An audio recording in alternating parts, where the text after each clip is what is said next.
नमस्कार मेरे प्यारे मित्रों, स्वागत है एक बार फिर आपके अपनी YouTube channel MPPSC by Ram में। और आज बात करेंगे दोस्तों शिक्षक पात्रता परीक्षा की क्या अपडेट है अभी तक की, और एग्ज़ाम कब तक होंगे। क्या 1 महीने की जो पोस्टपोन डेट की गई है और 1 महीने के पोस्टपोन करने के बाद एग्ज़ाम का क्या रहने वाला है, एग्ज़ाम का पैटर्न क्या होगा और कितने दिन के अंदर ये वर्ग 1 और वर्ग 2 के एग्ज़ाम जो है इनका कंप्लीट होने का डेट रहेगा दोस्तों।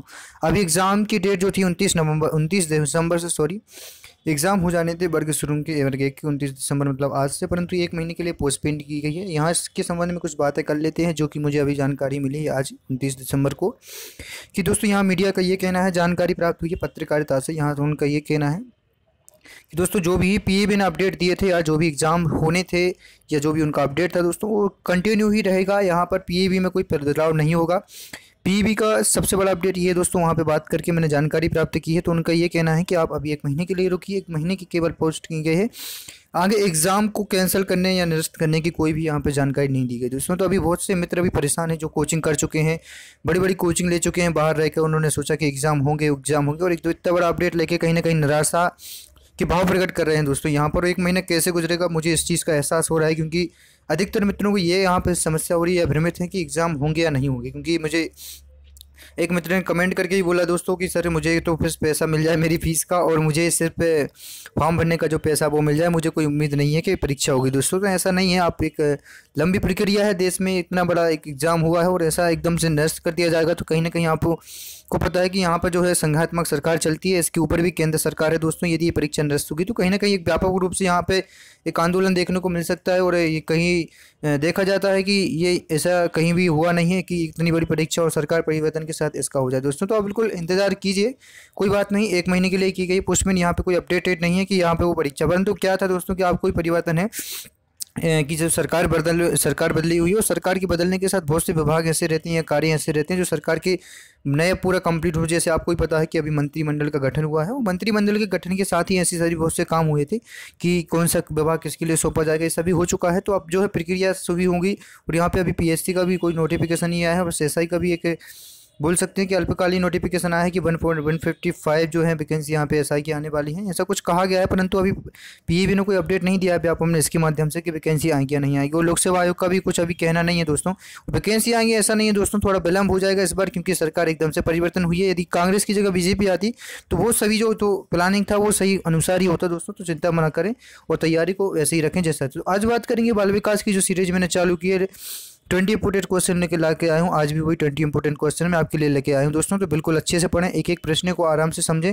और एमसीक्यू को देखें दोस्तों। सबसे पहले बात कर लेते हैं, पहले इंपोर्टेंट प्रश्न है कि निचली कक्षाओं में शिक्षण की खेल पद्धति मूल रूप से आधारित है। तो जो निचली कक्षा है 8वीं से नीचे की बात की जाए तो विकास और बुद्धि के मनोवैज्ञानिक सिद्धांतों पर जो आपकी बुद्धि रहती है, और बुद्धि विकास और बुद्धि वृद्धि के मनोवैज्ञानिक सिद्धांतों पर ही निचली कक्षाएं का शिक्षण खेल पद्धति के मूल रूप से आधारित कहा गया है।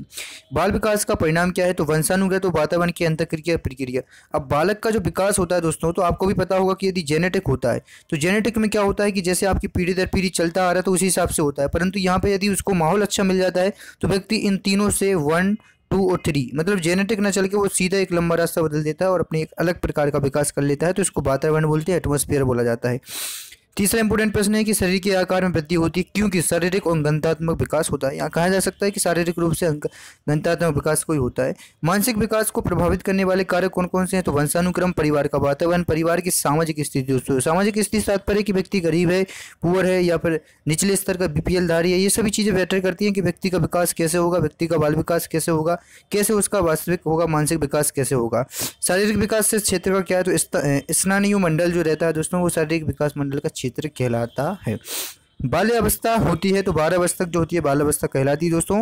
विकास में बुद्धि से क्या तात्पर्य है, तो आकार, सोचना, समझना, कौशल में वृद्धि, ये सब विकास में। विकास से तात्पर्य डेवलपमेंट होता है, और डेवलपमेंट किस चीज़ का होता है, तो आकार में आपकी शारीरिक वृद्धि होती है, सोच में वृद्धि होती है, समझ में और कौशल जो व्यवहार कहलाता है उसमें आपकी वृद्धि होती है। बाल विकास का सही क्रम क्या है, तो पहले बाल अवस्था, फिर किशोरावस्था, फिर पूर्णावस्था, 3 अवस्थाओं के जो होता है पूरा बाल विकास कंप्लीट होता है, एक जीवन पूरा कंप्लीट। विकास शुरू कहाँ से होता है, तो प्रसव पूर्ण अवस्था से। जब व्यक्ति 9 महीने के अंदर अपनी माँ के गर्भ में रहता है तो उस समय से उसका विकास जो है प्रारंभिक हो जाता है। इसके बाद 10वां इंपोर्टेंट प्रश्न है कि बाल अवस्था में सामाजिक विकास के रूप के मुख्य है, तो बालक और बालिकाओं में एक साथ रहने की प्रवृत्ति बाल्यावस्था में सामाजिक विकास के रूप है, तो बालक और बालिकाओं के एक साथ रहने की प्रवृत्ति ही बालक में सामाजिक विकास का एक रूप माना जाता है। वृद्धि और विकास में क्या संबंध है, तो एक दूसरे के पूरक हैं दोनों, वृद्धि एवं विकास। परिपक्वता का संबंध किससे है, तो विकास से जो है परिपक्वता का संबंध माना जाता है। बुद्धि एवं विकास का मूल सिद्धांत क्या है, तो व्याख्यित अंतर ही सिद्धांत कहलाता है बुद्धि एवं विकास का। आपको यहाँ पे ध्यान देना है। किशोर अवस्था की अवधि क्या है, तो 12 से 19 वर्ष की जो है किशोर अवस्था की अवधि कहलाती है। विकास कैसा परिवर्तन है, तो विकास गुणात्मक परिवर्तन होता है। विकास होता है तो गुणों के साथ परिवर्तन होता है, उसमें गुणों के विकास होगा, वैसे ही उसमें क्या होगा, विकास को डेवलपमेंट कहा जाता है। तो गुणात्मक रूप से ही विकास का परिवर्तन होता है। वृद्धि का संबंध किससे है, तो वृद्धि का संबंध आकार, आपकी बॉडी स्ट्रक्चर और भार में वृद्धि या फिर आपके वेट में वृद्धि से माना जाता है। मानव विकास को क्षेत्रों में विभाजित किया जाता है, जो शारीरिक, संज्ञानात्मक, संवेदनात्मक और सामाजिक, 4 दोस्तों क्षेत्र हैं जहां पर यह मानव विकास को विभाजित किया जाता है। ध्यान देना आपको।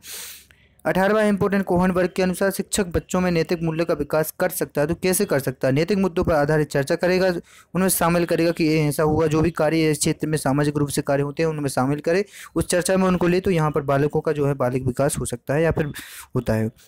शिक्षा अधिगम प्रक्रिया में व्यक्तिगत रूप से ध्यान देने वाला महत्वपूर्ण है, क्योंकि बच्चों की विकास दर भिन्न होती है, वो भिन्न तरीक़ों से सीख सकते हैं। तो यहाँ पे शिक्षा जो अधिगम होता है या प्रक्रिया होती है, उसको भिन्न भिन्न तरीके के ज्ञान व्यक्ति रहते हैं, तो उनको भिन्न भिन्न तरीके से समझाना ही अपना कर्तव्य बनता है। अब देखो, किस आयु में मानसिक विकास अपना उच्चतम सीमा तक पहुँच जाता है, तो 15 से जो 20 वर्ष की आयु रहती है, यहाँ पर व्यक्ति का जितना विकास हो जाता है वही माना जाता है। इसके बाद व्यक्ति की जो होती है अपना विकास कंप्लीट हो जाता है, तो यहाँ पे अपन बोल सकते हैं कि 15 से 20 वर्ष की आयु में क्या होता है, उसका पूर्ण विकास होता है दोस्तों। तो ये 20 मिनट के क्वेश्चन कैसे रहे दोस्तों, कमेंट करके मुझे बताइए। और ऐसी आपको कंप्लीट चाहिए है, ऐसे कंप्लीट इंपॉर्टेंट क्वेश्चन दोस्तों, मैं आपको एक बार फिर बोलता हूँ कि निराश ना हो, 1 महीने के लिए आपको आराम से समय कट जाएगा, कोई दिक्कत नहीं है। ये मान लीजिए कि आपको 20 जनवरी तक ही समय काटना है, 26 जनवरी के बाद कोई ना कोई अपडेट आ जाएगा एग्जामों को लेकर, तो तैयारी रखें दोस्तों।